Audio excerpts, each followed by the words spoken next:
तर जय महाराष्ट्र मित्रांनो, स्वागत आहे तुमचं या नवीन ब्लॉगमध्ये. आहे आपला डिसेक्शन आणि आपल्याला आता डिसेक्शनसाठी जायचं आहे मित्रांनो. मस्तपैकी सकाळचं जेवण केलं आणि मग काय रिक्षा भेटला आणि रिक्षात निघालो आम्ही. रिक्षामध्ये मस्तपैकी साऊंड वगैरे वाजवत आम्ही गाजत मस्तपैकी आमचं जसं काय आमची वरात चालली तसं आम्ही नाही गेलो होतो.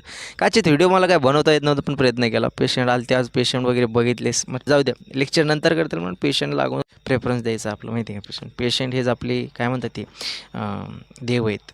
हे पेशंट आहे ते पॅरालिसचं पेशंट होतं, व्यवस्थित झालेलं आहे आता मस्तपैकी चलते ते स्वतःहून.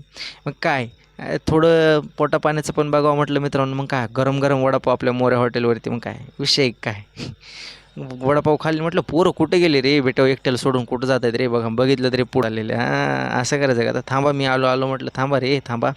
मग काय मित्रांनो मग आपल्या कॉलेजचे मस्तपैकी ते काय म्हणतात ते ब्रँडेड माणूस म्हणजे विशाल वाघमारे सर दिसले आपल्याला, भेटले थोडंफार. म्हटलं ब्लॉगमध्ये घेरवलं आपल्याला. ओके सर तुम्हाला लाईन कोणाला घ्यायचं मग काय काय कोड मग चहा नेण्याची धडपड बघा मित्रांनो माझी. मी